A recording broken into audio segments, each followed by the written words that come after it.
Snow. Okay, so I'm definitely going to do a video on Snow because I ran into problems on there, and I also ran into problems on Tesla. So I'm probably going to end up doing a separate video with Snow and Tesla. I had a challenge position in Snow. I believe this might be it. So we'll see. Picked up about $400.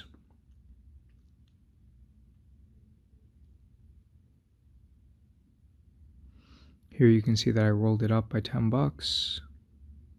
Yeah, I'm pretty sure that this is it actually, because I remember that the same day that I put it on, Snow started euphorically going up. So I had to roll it up by $10. Okay.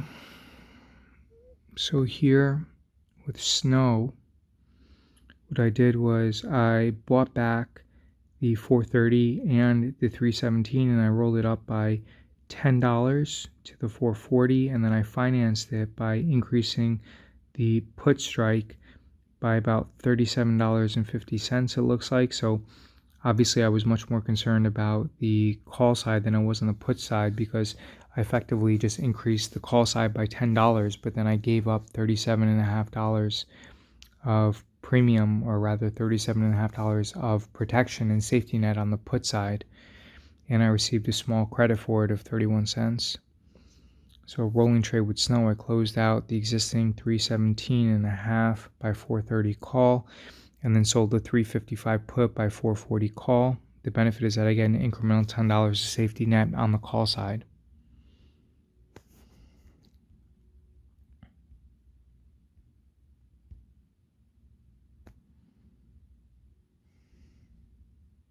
Then I rolled it up by an extra $10. Wow. So then I rolled it all the way from 355 to 375. All right, so now you can see that Snow is actually falling. So now I'm more concerned about the put side than I am on the call side. So Snow started rapidly falling. I rolled down Snow. I extended the duration by 1 week, and then I rolled it down by $30. And then I picked up $100. So here's Snow, where I had to roll it down again. So from 345 to 330, and then I sold a call to help finance it. Rolled it forward by a week. And also rolled down the put strike by $15, extended the duration by a week, and also sold next week's 435 call to finance it.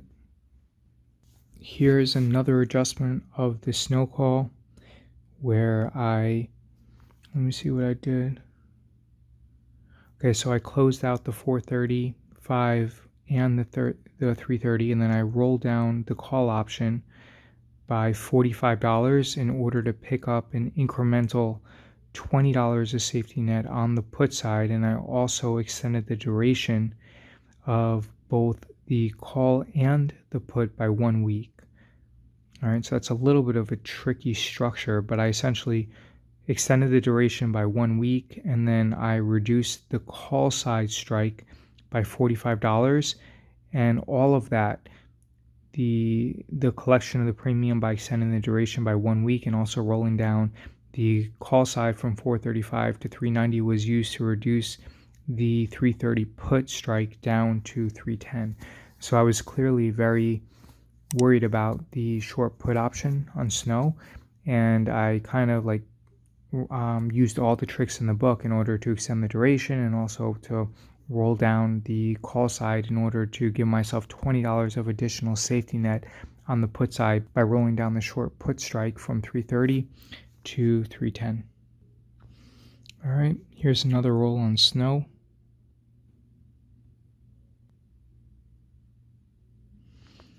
So it looks like I didn't explain it here. Basically what I did was I rolled it forward by a few weeks, and then I reduced the strike from 310 to 295, so I picked up an incremental $15 of safety net on the put side, and then I also used the premium from rolling down the 390 call to the 372 on the put side, I extended the duration in order to increase the safety net by $15. So basically, I rolled down the calls on the December 24th, and I rolled down from 390 to 372.5, and then I also extended the duration from on the put side from December 31st by about 2 to 3 weeks. I don't know if that is the weekly or the monthly in January, but I rolled it down by 310 to 295. Snow's falling again. So the call option will expire tomorrow. So then we'll have the 295 put.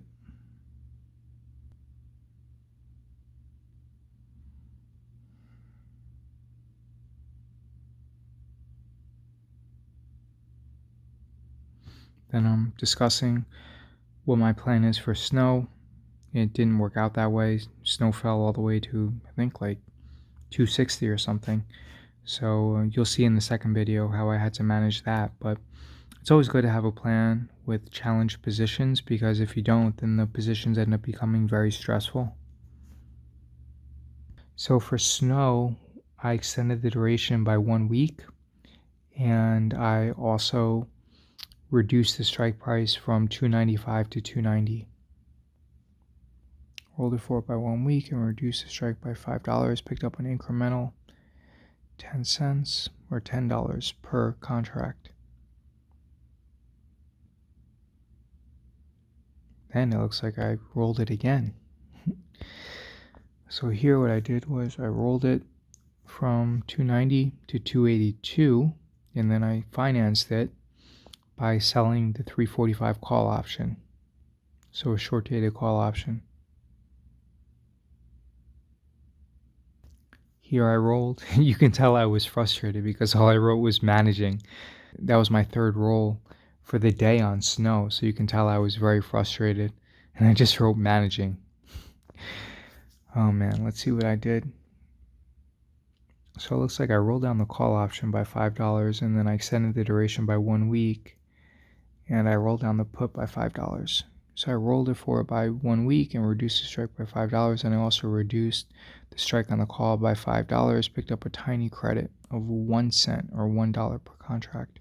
Here I rolled snow. You can see I rolled it from February all the way to May, from 277.5 to 235. So in this situation, as I demonstrated in the prior video, initially I was short like the 430 or the 440 call option, and then I eventually rolled up the put option, I think, to like 370, but then I had to roll it all the way down to like 235. So I got whipsawed and whiplashed by this, and I had to find a way to make money on it regardless. And you'll see in my additional trades with snow how I was able to roll and manage this position so that it was profitable. I think the big takeaway here, and I also had a similar situation with Tesla, is as long as you trade small enough, you should be able to win close to 100% of your trades. The problem arises when you get into a margin call or you're strapped for buying power where you have to close out the position at a loss because the position moves too fast, too soon, and the actual move is greater than the expected move. So when we sell options, we make money typically because the actual move is less than the expected move. Additionally, we make money from theta decay, which is the time decay. But you have to be able to make money even when you're wrong, when the actual move is more than the expected move. And I think that's the hallmark and the mark of a successful trader. And one of the most important aspects of being a successful trader is not trading too large. I want to make 15% every single month too, but I found from experience, and I learned the hard way, that if I try to make more than 3.5% a month, if I try to target more than about 3.5% a month, then it leads to significant portfolio volatility, and it leads to a lot of unnecessary stress. So that's my target, about 3.5% a month. All right, let's get going on the actual alert. So here you can see I rolled it forward by a few months, and then I was able to roll it down by about $42.50. So here I'm sharing my thoughts regarding ways of rolling back that position so that I can decrease the expiration, because I don't want to hold on to a challenge position. One, it's stressful to have it in my account, but additionally, I also don't want to be reminded of it. So I want to roll it out of harm's way, but then as soon as it stabilizes, I want to try to find some ways to get rid of the position without taking a loss. And actually, with this position, I ended up making, I think, about $600 or $700 on SNOW. But was it worth it? No, it wasn't.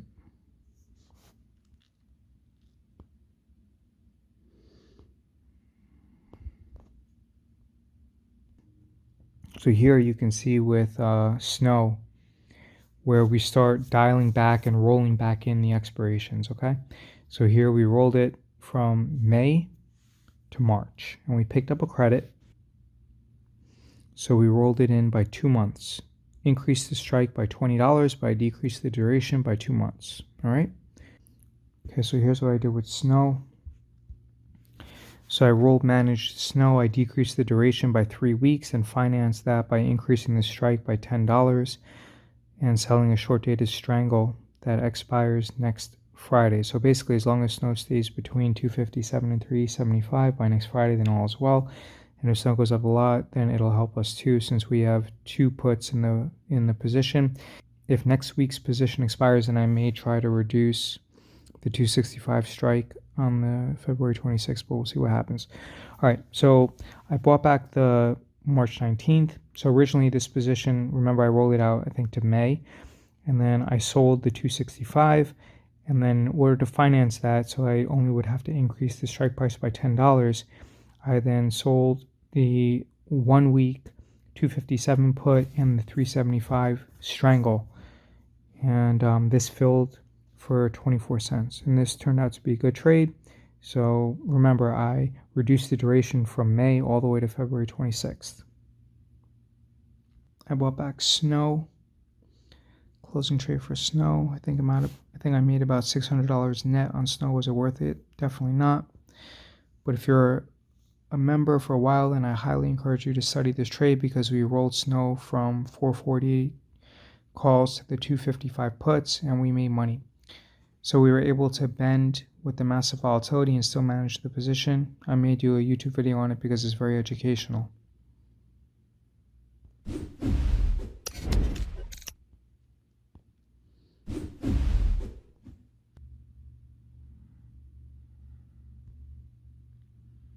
Sold the Tesla call, picked up $1.50, only a B grade.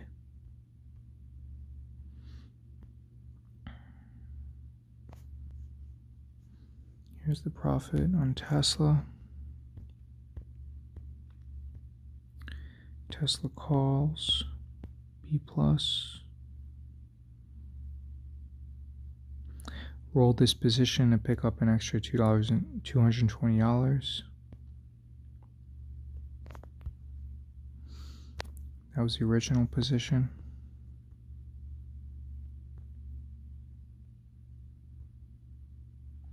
Facebook closing trade. Tesla sold at $8.80, picked up $1.83, so $183. Last day of trading. This is a good example of rolling/managing positions. SNOW is down around $20. We will continue to make adjustments until it's profitable. The market is closed tomorrow for New Year's. Trading resumes on Monday. Tesla, $1.27, B+ grade. Okay, so Tesla went up a lot, and what happened in this situation was that I think Tesla was trading at about like 8.14 on the Thursday before. So I figured, and also the option was trading at about $10. So I figured that Tesla the day before had gone up about 14%. Okay, VIX up 55. Let's see how things play out tomorrow. Okay, so we have the 820 call expiring tomorrow and has a $4 safety net. So there's a $4 safety net. So Tesla was trading at about 8.16, and then additionally the option itself was trading at about $10. So I had a $14 safety net. I figured that on Thursday Tesla had gone up about I think about 8%. But I thought that there was a decent probability that on Friday, Tesla would retrace some of its gains from Thursday. So I had a $14 safety net. I had $4 was the difference between the strike price and the current market price on Thursday. And additionally, the option was selling for $10, but the option was expiring the next day. So there was $10 of extrinsic. So I had $14 of safety net. Then on Friday, January 8th, Tesla opened up about $30 or $40. So immediately I wanted to roll this position because I didn't want it to be that far in the money. So I bought back the 820 and then I rolled it to 890 and then I financed it by selling a 740 put and I collected about $92 for that. Okay. And then this position executed about four minutes after the market opened. Rolled the position. Then I bought back a put option. Okay. Then what I did for Tesla was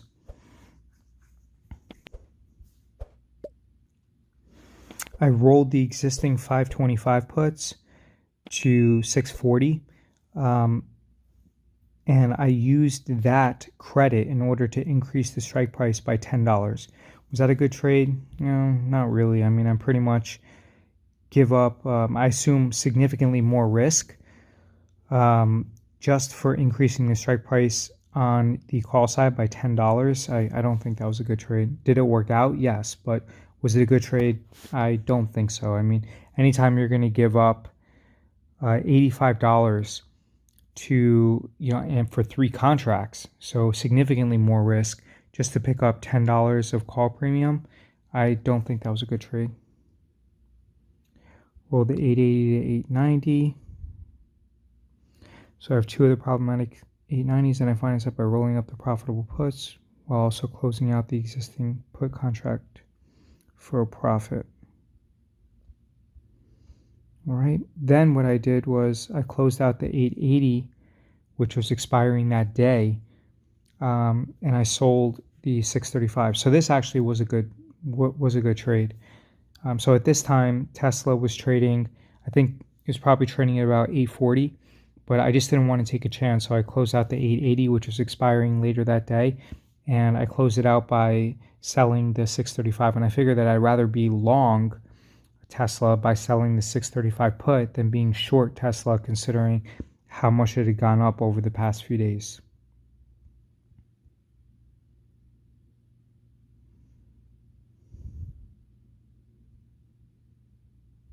So then I closed out the 400 for 42 cents, sold it for 370 and bought back for 40 cents.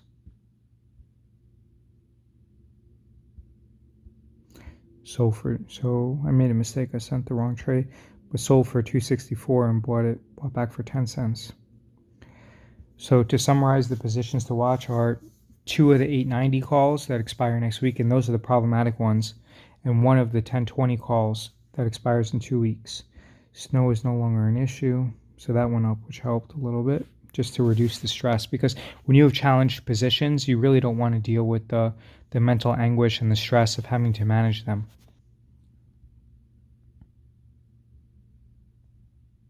All right, so here's the kicker trade where I flipped the position and I just figured, okay, I'm just going to flip it from short calls to being short puts, close out the 890 that are due next week, and sold puts to finance it.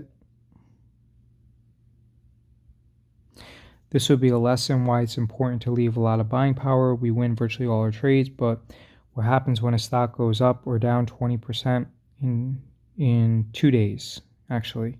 What happens if the market falls 20% in 2 days? So, hey, let me just be clear with you. You can win almost all your trades and still lose money, because if the magnitude of the losses offset your winners, then there's no guarantee that you're going to make profit. And I think that one of the huge takeaways is that you have to make sure that when you have a losing position, when the actual move is greater than the expected move, that you still find a way to make money and to be profitable. And in this situation, I was able to buy back 2 calls and flip it to 5 puts and you need to make sure that you have the necessary buying power, or else you're going to be forced to close out the position for a large loss. And we made money on both Tesla and SNOW, but if I didn't leave ample buying power, I would have been forced by my broker to close this position out for a loss. All right, so let this be a lesson why it's important to leave a lot of buying power. What has happened with Tesla is extremely rare, but if you're going to be consistently profitable in all market environments, you need to be able to deal with all situations profitably. If you don't leave enough buying power, if you get too stressed out, or you don't evaluate the situation objectively, then that's definitely something to work on. I mean, look, I've lost money before as well by making bad trades, so I'm not immune to it. It's really just a learning experience. You have to learn and be committed to constant improvement. Yeah, I mean, that's really what it comes down to. But I think that by learning and studying these trades, you're able to improve your own trading. Again, Tesla's gone up almost 20% in 2 days, yet we have handled the situation well. Imagine the market dropping 20% in 2 days. This is why it's important to stay small and not take all your winners for granted, because a few times a year you'll experience a situation like this.